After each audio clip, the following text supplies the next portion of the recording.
What is going on, Pretender here, back with another Honkai Star guide, and today I'm here with the full pre-farm guide for one of the two characters that will be a part of the Fate collab, this time being Archer. So in this video I'm going to be taking you over everything you do need to know in order to properly prepare for him, which does include the general materials you will need, so credits, common materials, books wise. I'll be going over the Staggered Shadow Ascension materials, what trace materials, what Echo of War, and I will also be going over Relics set recommendations and planner ornaments for what you should actually be farming. For Relics, I will not be talking about the stats and what you want to aim for. That will be covered at a build guide that I will make at a later date. If you're also interested in a pre-farm for Saber, there's already one out as well, so be sure to check that out if you are interested in her as well. Do note this video will not be accounting for his Lycone, it will just be accounting from taking him from level 1 to 80 and maxing out all his traces. That's all I wanted to say before I get into the video. If you guys found this video helpful in any way, shape, or form, dropping a like would be greatly appreciated.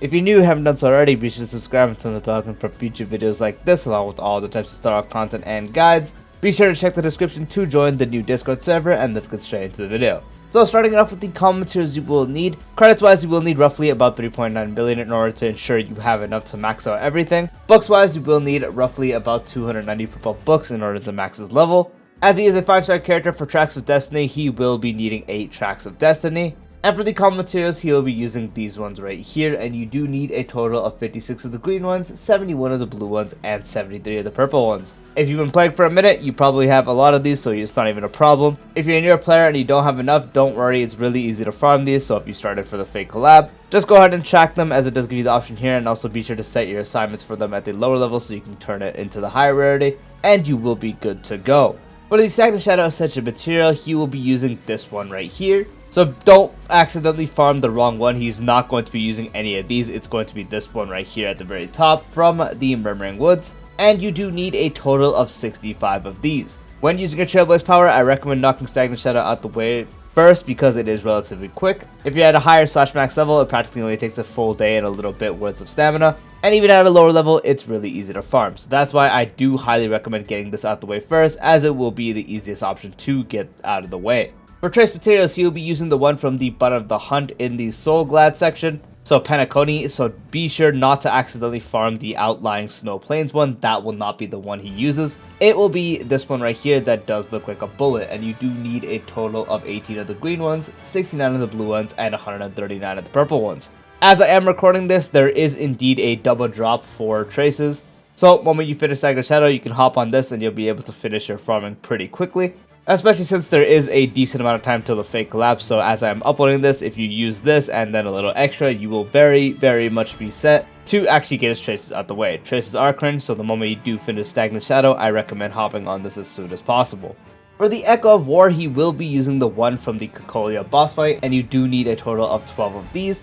You'll unlock Cocolia pretty early, so if you're a newer player, it's really easy to get to this. It's pretty much on the first planet you do go to. And if you're a longer player, you probably already have more than enough. Now when it does come to farming relic sets for Archer, you do have a few options that kind of can change depending on what team you're going to run, and so on. So overall, the most consistent option is going to be 4-piece Genius. 2-piece increases quantum damage by 10%, and the 4-piece provides the wearer a 10% defense ignore when dealing damage to a target enemy. And if they have quantum weakness, it will be an additional 10% defense ignore, giving you up to a 20% defense ignore. Defense ignore becomes stronger the more you have of defense ignore, and if you also pair it with defense shred from a debuffer, then it also becomes that much stronger. So if they do have quantum weakness, this set is already really good on its own. 2-piece also increases damage overall as he is a quantum character, so that is another option you can consider. So overall, 4-piece Genius is going to be the most consistent. Since Archer actually is usually the hyper carry of a team, you can also use 4-piece Wave Strider. 2-piece provides 16% crit damage, and the 4-piece, when the wearer becomes a target of another allied target's ability, gains a stack of help that stacks 2 times. And if you do have 2 stacks of help, when you do use your ultimate, you will consume all those stacks to gain a 48% increase to attack for 1 turn. So 2-piece, anytime you do crit, will be doing more damage as you do get more crit damage. And now once you do use his ultimate, your next set of skills will actually do quite a good amount of increased damage, as you do get a 48% increase to attack. And as I mentioned, you often pair him with other characters that will action advance him and so on, so that's why it's actually a usable set. Another set you can actually use is Scholar as well, which 2-piece provides 8% crit rate. 4-piece will increase damage dealt by the wearer's skill and ultimate by 20%. After using ultimate, this increases the damage dealt by the next skill by 25%. So 2-piece will help you balance a healthier crit ratio easier. 4-piece provides a increase to skill and ultimate, which skill is Archer's main source of damage. Ultimate also does do good damage, so getting an increase to that is also nice. And anytime you do use your ultimate, additionally will increase that damage up by the next skill by 25%. So your next skill will do even more damage than it normally would. Archer is often paired with the debuffer, so you can actually use 4-piece Pioneers. 2-piece will increase damage dealt to enemies with debuffs by 12%. 4-piece increases crit rate by 4%, and the wearer deals 8%/12% increased crit damage to enemies with at least 2/3 debuffs. And after the wearer does inflict a debuff on an enemy target, aforementioned effects increases by 100% for 1 turn. This set is quite difficult to use with him even with the debuffer because you do need to actually break, as Archer does not have a form of a debuff unless you do have E2. If you have his E2, it becomes easier, but otherwise you will need to actually break the enemy to actually have the entanglement debuff go on them, which does count as a proc, which will actually make this set work. And without the full effect, it becomes a lot weaker, so it is less advised to run this. But if you can end up doing it, it's still a good option you can use. When it does come to planar ornaments for Archer, his best in slot is going to be Rudolin Arena, which Rudolin Arena does increase crit rate by 8% for the wearer, and when the wearer's crit rate reaches 70% or higher, damage dealt by basic attack and skill increases by 20%. So you will usually want to have more than 70% crit rate on your Archer to be consistent anyways. And now you get a 20% increase to your main form of damage, being the skill. The skill is going to make up practically about 80 to 90% of the damage he does do in the battle. His ultimate already does good damage even without a ornament buffing it, but it is not his main source of damage. The skill is going to be the main thing you do want to focus on, as you do practically spam it on his turn, which overall is why Rudolin Arena is far and none his best option. That doesn't mean you can't run something like Inner Sasato, because Inner Sasato does work fine on him. Increases the wearer's crit rate by 8%, and when the wearer's current crit rate reaches 50% or higher, damage dealt by the wearer's ultimate and follow-up attack increases by 15%. So his ultimate will do more damage, and he does have a follow-up attack, which really doesn't do too much damage itself. Will get a damage increase, so those will still be getting buffs. So he still will be getting buffs in ways he can actually notice it, with ultimate doing more damage and follow-up doing more damage.